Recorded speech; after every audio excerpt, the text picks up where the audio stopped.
Governor General Sir Kenneth Hall, former Governor General of Jamaica and Lady Hall, the Most Honorable Edward Siaga, former Prime Minister of Jamaica and Chancellor of the University of Technology, Her Excellency Ambassador Pamela Bridgewater, Ambassador of the U.S., Ambassador Vasily, Ambassador of Russia, Mr. Keenan, Senior Co-Chair, Mr. Bertrand Duhaney, our immediate past principal, members of the Board of Directors of the Edna Minor College, Professor Emerita Brenda Dixon Godstrand, Professor of Dance at Temple University, Custos Marigold Harding, Custos of St. Andrew, conference delegates, guests, ladies and gentlemen, students, friends, all. I am indeed humbled this evening to introduce our guest speaker. This evening, as we unlock the arts and position the arts as a catalyst for career and development, we are honored to have as our keynote speaker a man who really does not need any introduction. He is former Prime Minister of Jamaica and distinguished fellow of the University of the West Indies, and currently Chancellor for the University of Technology. He has often stated that his love is culture, and his monumental achievement in this field stand as testament to his passion. He has been actively involved in popular culture and cultural preservation and the development of Jamaica for almost 5 decades. His work in culture involves, since the 1963 launch of the island-wide program of creative works and performances which peaked at independence, known as Jamaica Festival. Jamaica's festival activity has since been staged every year without fail. Although popular support for it have varied over the past decade, it has nevertheless become a part of the formal Jamaican development landscape, a visible, tangible expression of the expansive range of the Jamaican culture and creativity. The existing Cultural Development Commission, the JCDC, is the entity that emerged from the early Festival Commission of the late 1960s and which remains entwined with cultural development and is responsible for organizing the country's annual independence celebration. Another outstanding development is his work in popular culture, where his years of research and exposure of his collection of spiritual folk music led to his becoming a popular producer and playing a decisive role in the emergence of Jamaican popular music and its amazing growth.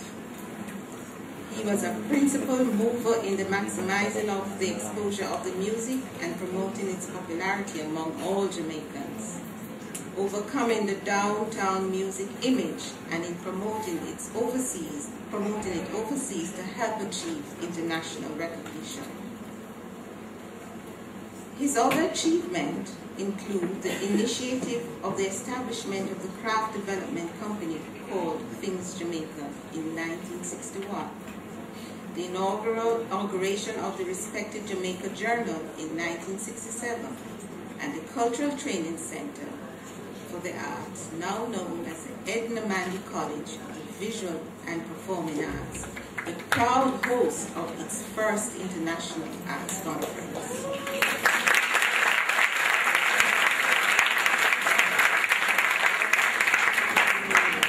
So you would no doubt agree with me that with such a background, and I only give you a smidgen, a better choice for a speaker this evening could not have been made, the Most Honorable Edward Siaka.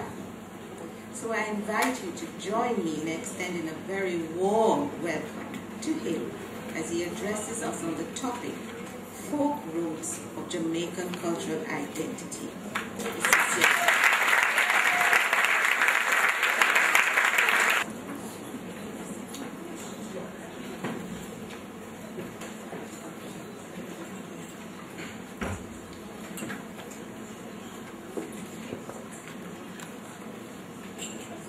Honorable Minister of Sports, Culture and Youth, Olivia Babsy Grange, former Governor General Sir Kenneth Hall and Lady Hall, Ambassadors of the United States and Russia, Custos of St. Andrew, Mrs. Marigold Harding, the many staff, administrators and managers of this noble institution, students, visitors and delegates. This conference is long overdue, and I congratulate the Edna Manley School for hosting it so as to ensure that no one will have any doubt that this is the cultural center of this region.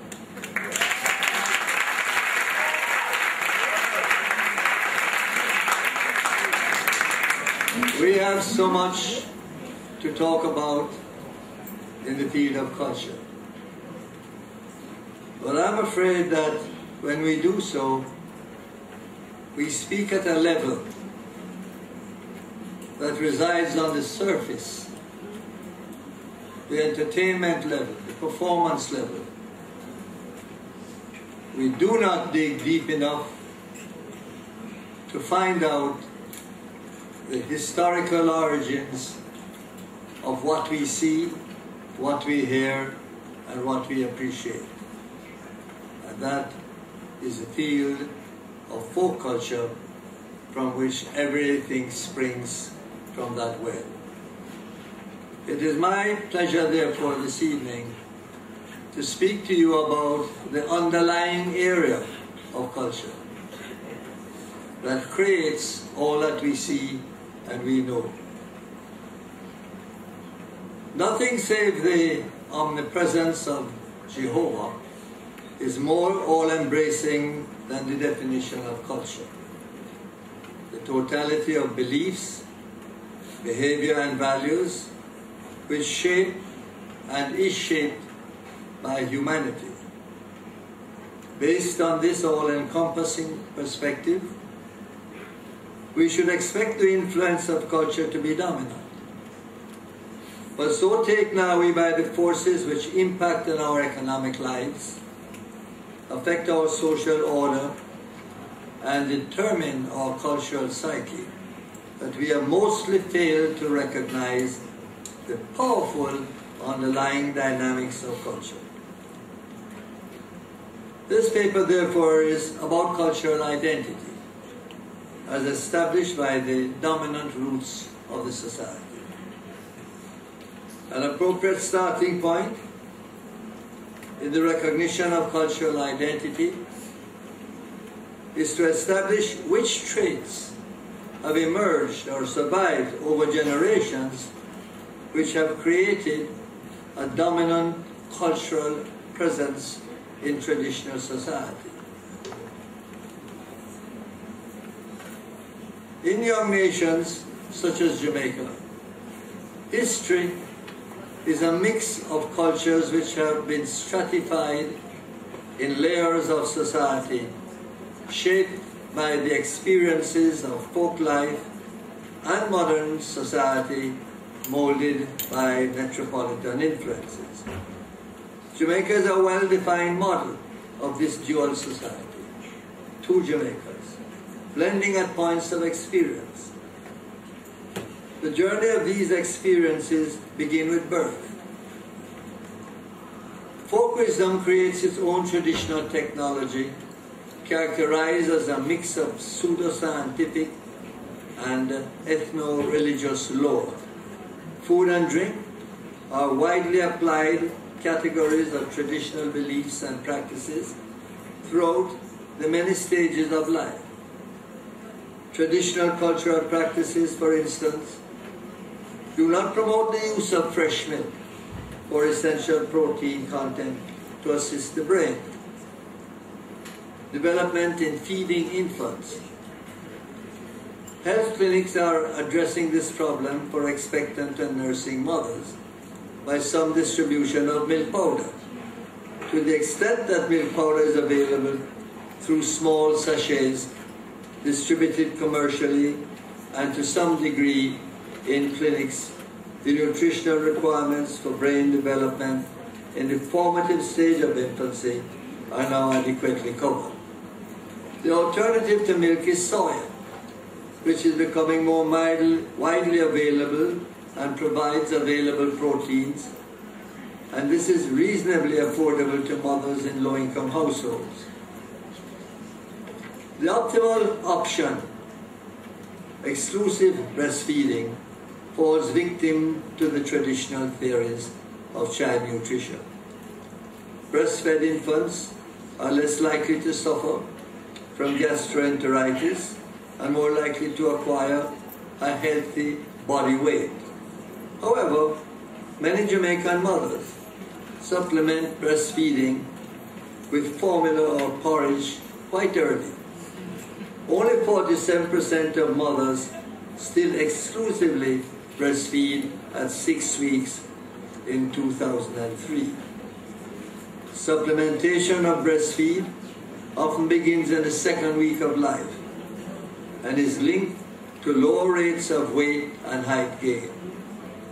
Recent studies associate poor growth in infancy with lower levels of cognitive functioning, particularly in language development. Certainly, the possibility for a fully productive education is impaired when the brain is unable to reach its full potential. From this weak beginning, 70% of entrants to primary school cannot handle the curriculum, eventually graduating without any base to build a career, unprepared for participating in a fulfilling life. The consequential impact in terms of inadequate development begins from this primary stage, setting the base for educational underachievement and behavioral problems in childhood years and beyond. A trait of cultural identity begins to take form here. The newly born infant begins life in traditional folk society with a pattern of indulgence in feeding, whether breast or bottle fed. Feeding schedules are not practiced by nursing mothers. Suckling is on demand. In some cases, infants are suckled for 1.5 to 2 years in the rural areas to supplement other feeding, particularly where there is less pressure on time. On the other hand, in inner city settings, where there is more demand on time, earlier weaning from the breast or bottle is more widely practiced. Toilet training is unregimented. Bedwetting and diaper soiling are indulged for longer periods than the regular course in more regimented societies, until naturally developing body functions and growing social rebuke establish appropriate habits over a gradual period of time. This lack of regimentation contributes to development of a personality trait, of the need for satisfaction on demand, which begins to emerge in the early development of cultural identity. The overindulgence of affection lavished on the infant in early childhood is in sharp contrast to the realities of the more aggressive world into which young children are introduced in the post-weaning preschool period, when the infant now becomes recognized as being more responsible and able to know better and understand more. Aggressive reactions to misconduct involves corporal punishment as part of the harsh training regime at this stage, based on the parental view, if you take learning now, we know better. This implies that the young child is now of age to do better and must be punished for failing to conform. Punishment involves parental aggression as part of this harsh training regime. An ambivalence emerges at this stage. The early relationship of lavish affection and overindulgence in the training of primary functions which characterize infancy is now subject to sharp rebukes, rejection, and even harsh treatment.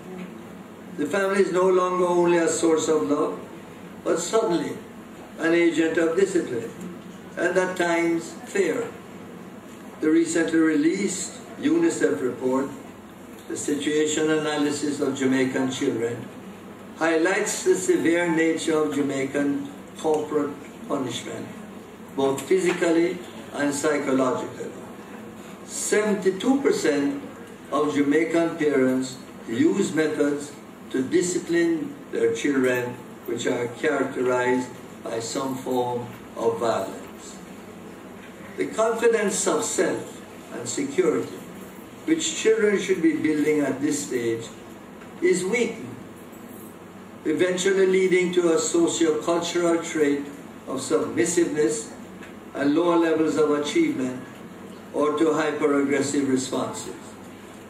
As a child advances beyond the stage of constant parental care and observation, it is introduced to a competitive environment in which, with a wide range of relationships, whether rural or urban, household space is limited. One large bed generally accommodates several family members in the poorest households. Even space under the bed or on the floor is used for sleeping at times in some very poor households. In the less basic conditions enjoyed by most, space is still tight. There is a lack of adequate rest on overcrowded beds, where protruding elbows and knees make sound sleep difficult.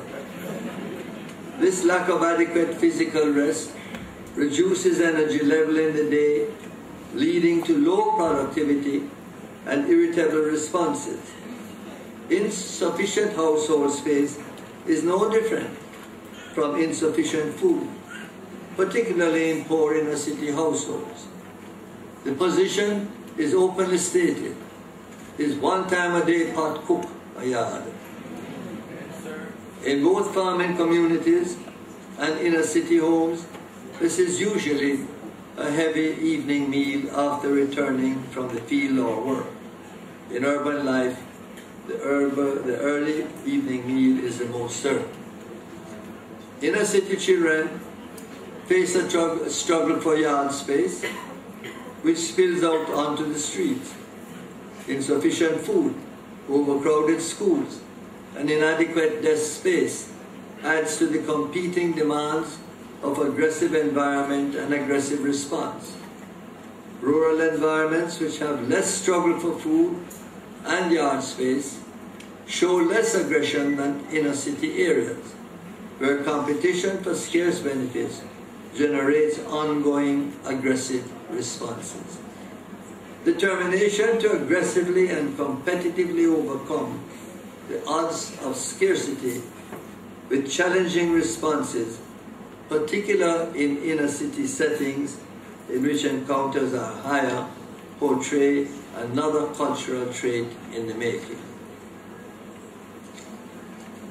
The continuing indulgence of children dictates a relaxed approach to school attendance. Appreciation that every day in school counts is limited by the economic necessity for children to abstain from school on certain days of the week to take care of younger ones, while the older ones gather market loads of produce to be sold at weekly markets by parents. Mostly, the realities of poverty contribute to abstentions because of the inability to find school fees and the cost of lunch, school books, transport, and other items. Greater abstention yet results from a virtually unrelated cultural factor. Attendance records indicate a well-established pattern of approach to attendance. At the beginning of the week, attendance is low. On a weekly basis, the pattern shows maximum attendance on Tuesdays and Wednesdays, with some decline on Thursdays and dramatic fall-off on Fridays, particularly in rural schools. Urban schools have overcome much of the Friday fall-off, as parents prefer to see children in the safety of a regulated school environment and unsupervised at home. The same pattern prevails for the term and the year, growing from a low level, peaking towards the mid-period and tapering off at the end approaches. The basis for this pattern, which reduces average annual attendance to some 70% or less of enrollment, is a continuation of the indifferent approach to formal regimes of conduct, which are rationalized strictly on the basis of situational needs and impulse satisfaction. The rationalization is, at the beginning of the week, term or year, school just over, then don't have to go yet. After the mid-period peak, school soon finish. Let them stay home and do something useful. And it's the last day, then can wait till Monday. Or the approaching new term or year, the same pattern prevails through working life for workers who are not in an enforced, regulated work regime. Mondays are used to mark out the work. Tuesdays and Wednesdays are for full work days. Thursday shows reduced output because Friday is pay bill. And there is little work at all on that day. Another trait of cultural identity becomes clearer. The indifference to strict regimes of conduct continues beyond the earlier relaxed pattern of indulgence in early childhood training. Children who perform despite this crucible test of indifferent attendance go on to be achievers. Parents recognize by 11 years of age whether the child's head can take learning, Every sacrifice is made to encourage and support those performers identified in this category, even to the greater neglect of the others. After secondary school graduation, many of these achievers, if not able to afford tertiary education immediately, will work for years to accumulate funds to enable them to satisfy their ambition to complete a tertiary course. This testimony to the assertiveness and determined approach learned earlier in the competitive environment. The obstacles experienced in the development of the child screams out those children with capability by a process of survival of the fittest. The consequence is that the only comparatively small but qualified segment of the labor force survives the trauma of contrasts in child rearing, experiences of love, hostility, lack of regimentation, and coping with the competitive environment of growth. How does this portrayal of a mold of socio-cultural traits affect cultural activity and creativity? They become part of a cadre of upwardly mobile achievers who will merge into the growing middle class, evidencing another trait of cultural identity which shapes the struggler compared to the non-achiever from which evolves the sufferer. Consistent with the indulgent nature of child-rearing practices and the informal pattern of family life, the corresponding absence of regimentation allows creative forces to blossom. Indeed, creativity becomes an essential skill in the wider area of daily life and contributes to the individualistic talent of Jamaicans in traditional society. In this platform, the skills of the Jamaican artist begins to emerge.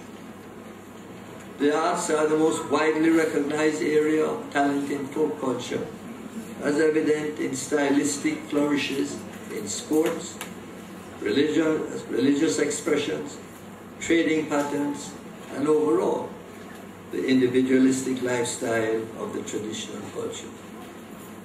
Jamaica's contemporary music is a product of the raw talent that enables untrained, unlettered composers to produce an impressive range of rhythms, lyrics, and melodies that have achieved excellence and international recognition. Jamaica is one of the few countries in which the artist is most often the singer and the composer. Although borrowing from the storehouse of traditional folk rhythms, and even some of the folk music repertoire, Jamaican contemporary music began as an indigenous version of boogie and rhythm and blues popular in the southern United States. From these origins, unique Jamaican rhythms emerged: the ska, rocksteady, reggae, and more recently, DJ and dancehall music. New beats or rhythms were created, which, while fitting easily into international musical forms, still retained a sufficient Jamaican identity to create a Jamaican popular music. As popular music grew in leaps and bounds, this is no longer treated as ethnic or world music. It crossed over into the mainstream in its own rights as reggae. 4 years ago, in assessing the outstanding achievements in popular music for the 20th century, the BBC selected Bob Marley's album Exodus as the album of the century, and Time magazine Marley's One Love as the song of the century. No greater tribute could be paid to the creative talents of Jamaican traditional society.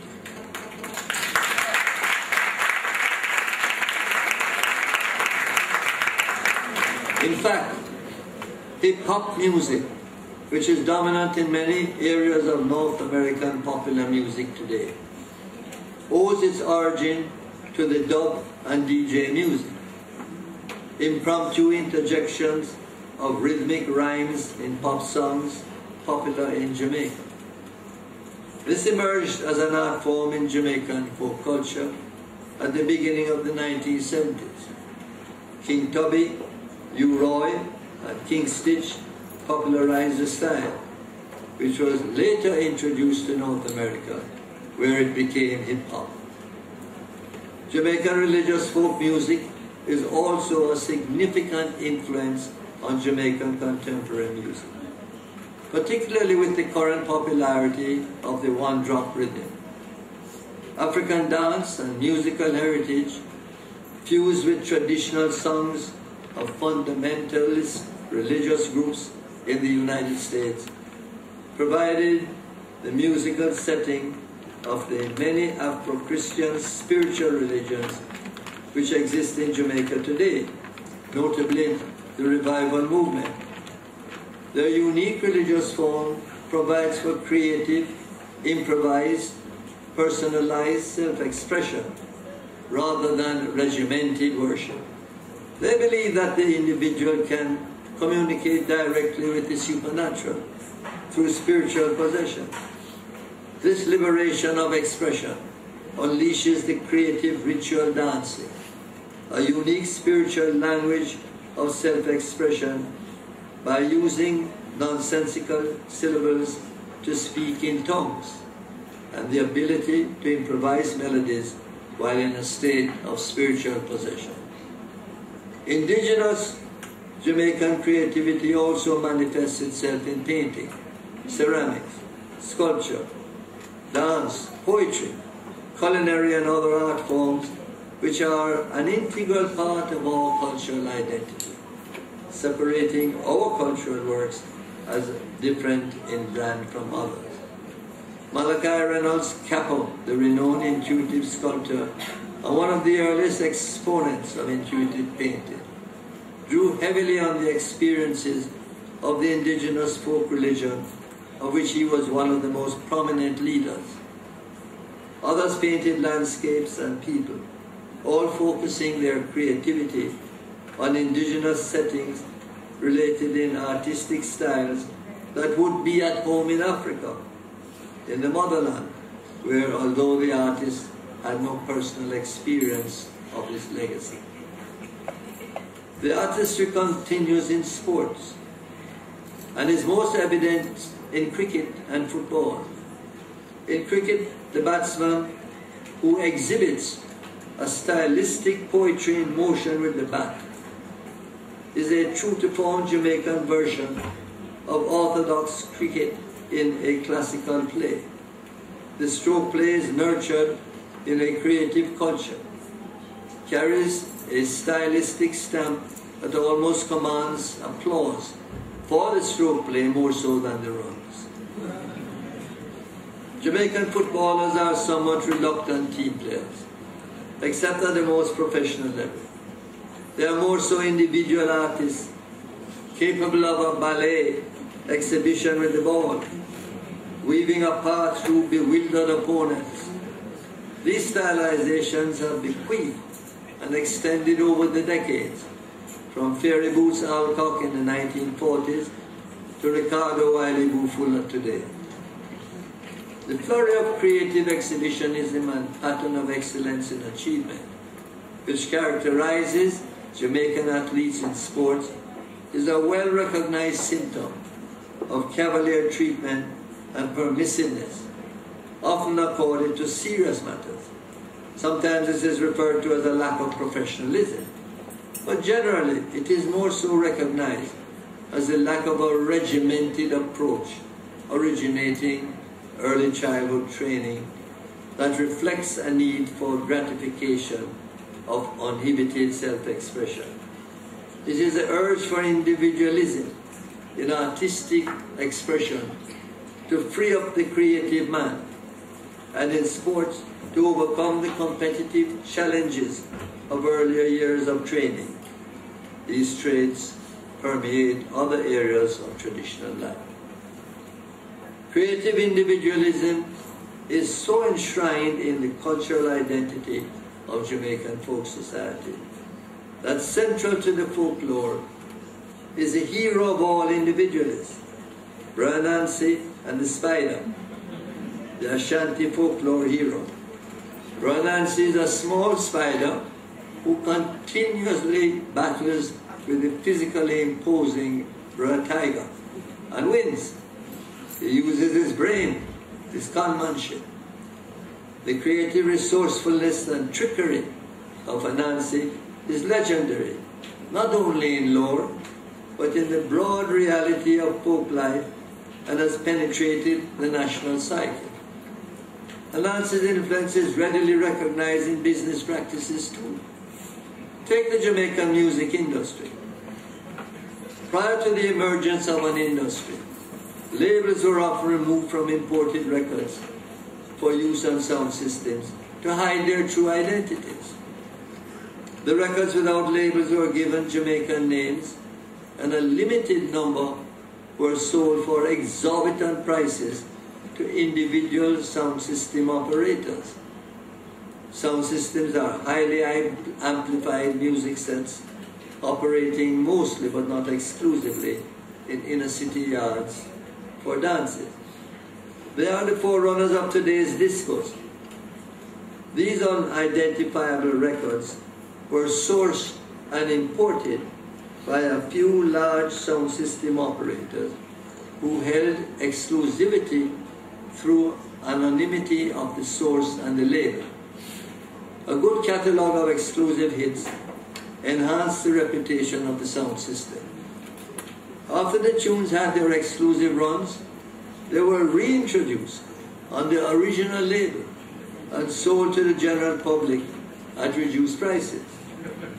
Where else would such a creative scheme be devised from an everyday trading transaction? Beating regulations of every type with creative ingenuity is a national pastime with the stamp of approval of the folk hero role model, Brer Nancy.